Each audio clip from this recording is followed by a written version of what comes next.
Hello everyone, this is Eva, and I'm here with another reading for us. Today's reading has been pre-shuffled and prayed for and laid out like this. Sometimes I will do this. It's a way for me to kind of keep the readings briefer because I'm not recording all the times in which I'm shuffling and deciding on which deck to go with and so forth. But I have, I laid out the cards and then I looked at them and kind of figured out what the main message was, and then I can more succinctly explain it. However, I did do that several days ago, so I'm kind of revisiting this with sort of fresh eyes as well. This message was intended for moms, especially. I'm trying this new series out in which I'm making readings intended for moms. It's a weekly series I'm shooting for, and I just feel like that's something that I can kind of uniquely speak to, and I have a heart for moms out there. So however you identify, whether you have small children or you're expecting your first child, or it's been many years since you've mothered anyone, or maybe you are even a stay-at-home dad, or you're thinking of foster parenting, or whatever it may be, this is kind of for those folks out there who have young people in their charge and are putting a lot of time and effort into that. It's a part of who you identify with.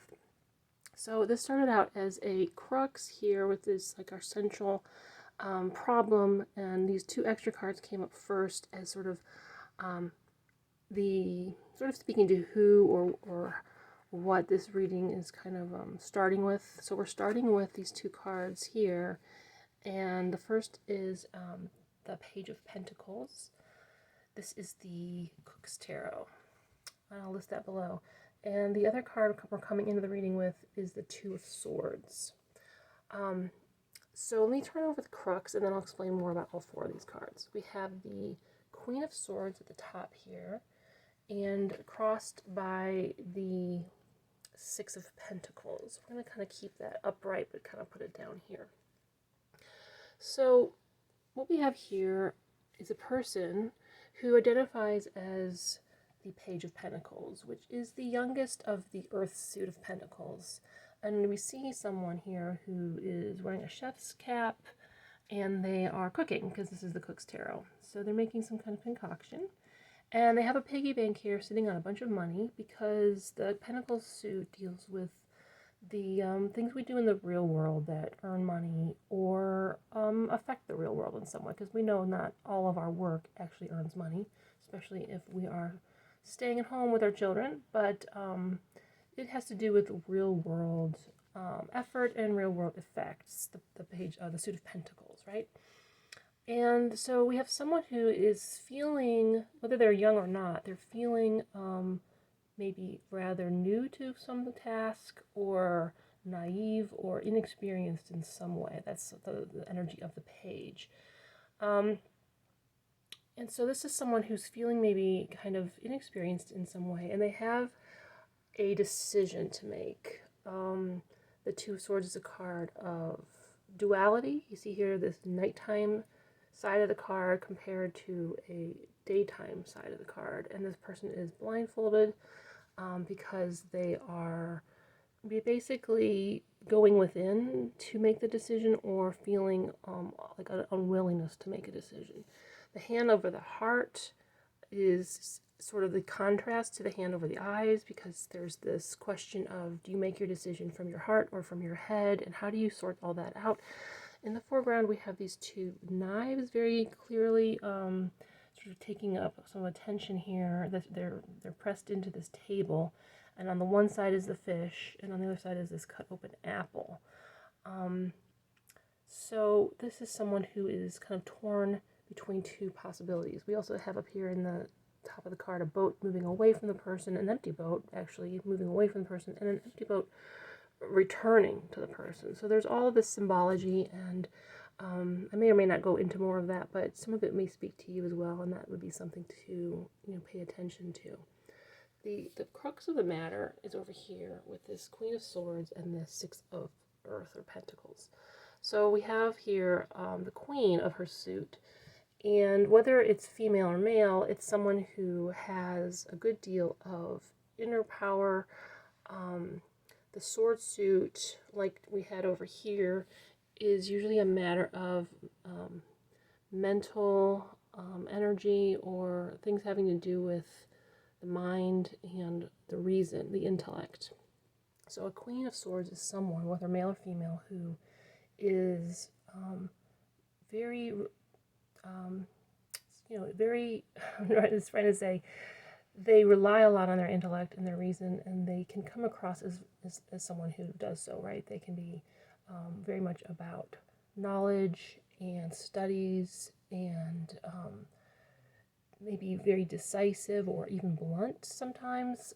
But being a queen, she is more focused on matters, internal matters, rather than the king who would be more focused on external matters. So she might be, or he or she may be someone who's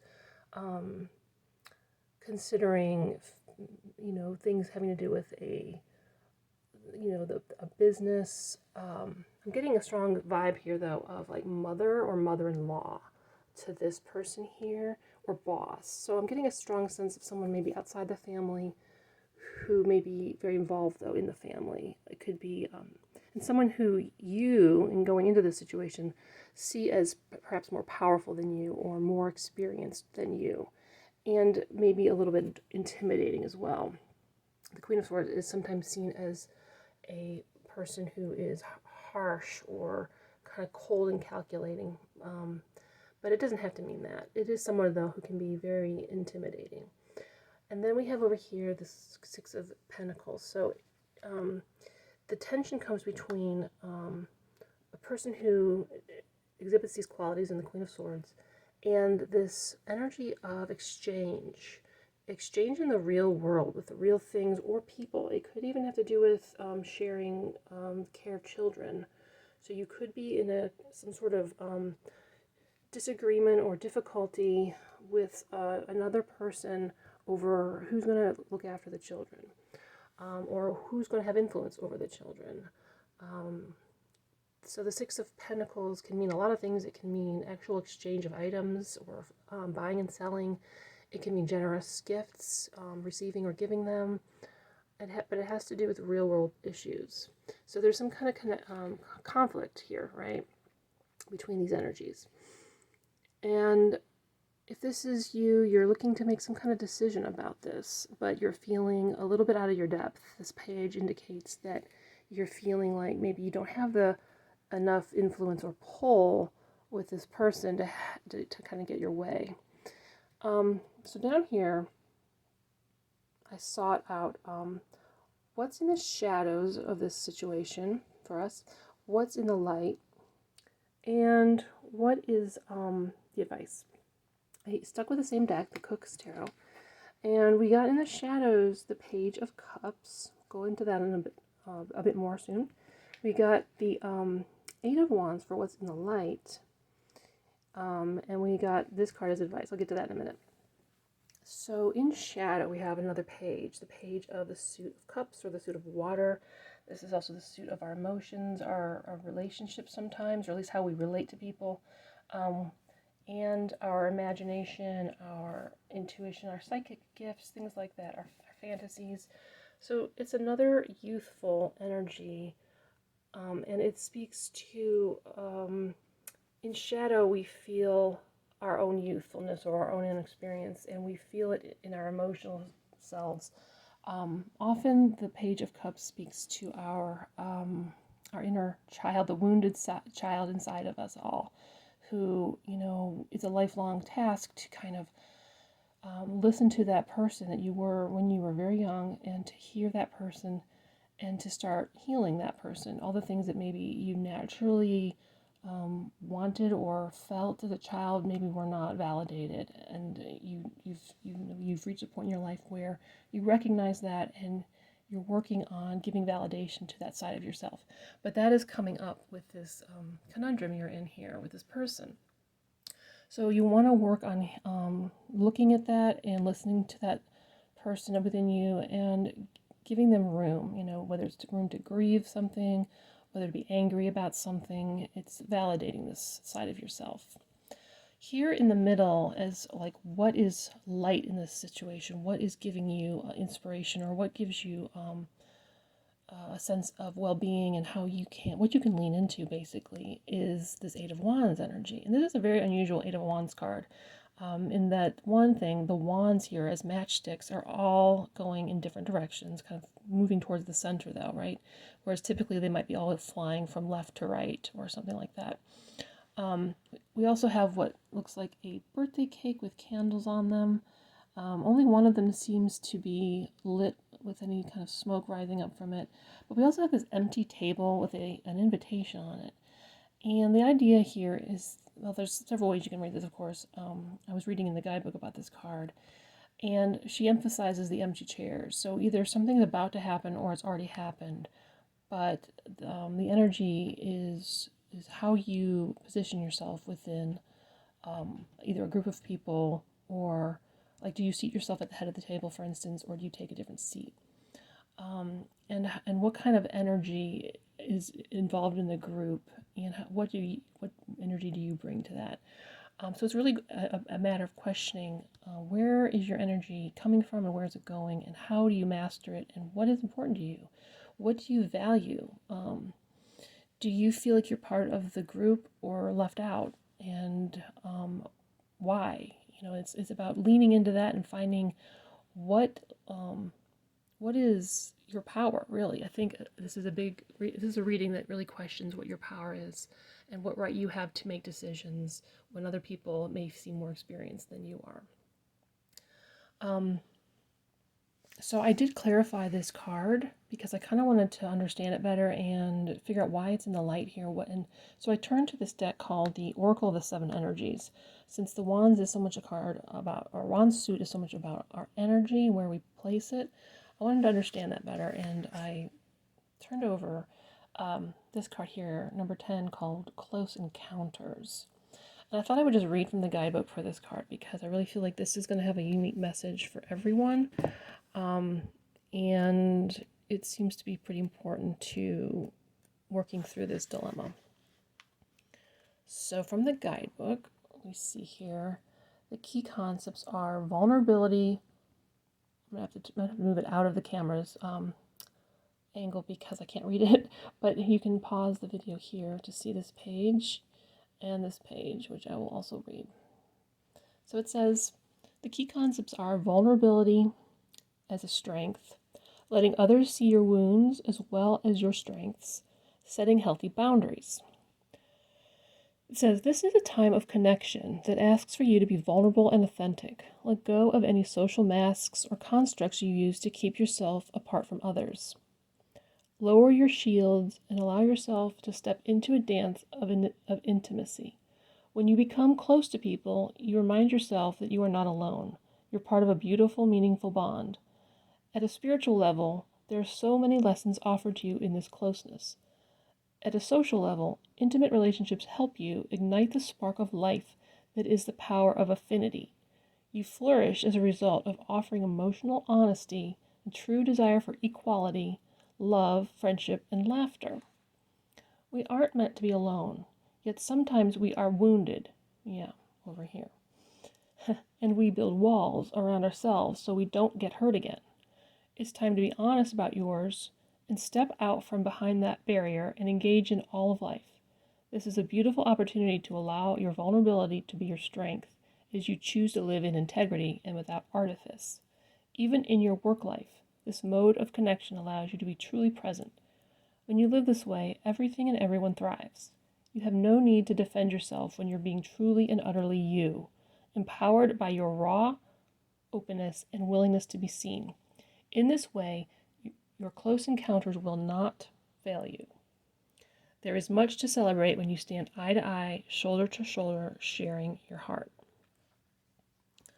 Okay, so I like that message. I think it's very, very hard to do that, especially when the person you're dealing with may not seem like someone who would maybe respond well to that or treat you in the same way. So that's where you're really going to have to sit and come through your own healing before you attempt that. Because if you take in this wounded child and you try to do something that this wounded child is not ready for, you're going to end up like resenting the whole process and being almost more wounded and probably resenting this person more than you already do. So it's really important to work on your own self and come from a place of stability before you open up and be vulnerable. Let's see here. We're going to go on to advice now. So that was definitely some advice, and this was the card that came up as the card of advice. And I thought it was really interesting. We got the Queen of Pentacles, which is interesting on a number of levels. So it's the second queen of the reading, right? We have this person here that we feel like we're somewhat in opposition with. And we have ourself here as the Page of Pentacles. So here we are coming out as the advice is to be the Queen of Pentacles. Therefore, recognize that you're not simply this naive and inexperienced person. You also have your own queenliness, your own mastery that you can bring to the situation, and you are an equal with this person in that way. They are no more your master or your you're better. They're no more your better. It just feels that way for some reason in this situation.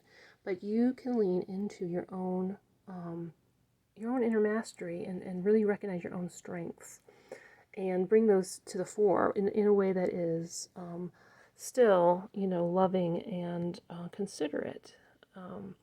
So another thing to be aware of is while the Page of Cups is traditionally the earth within water, pages are associated with earth, and just as knights, this next step up, are associated with another suit called air, and queens are associated with water, and kings are associated with fire.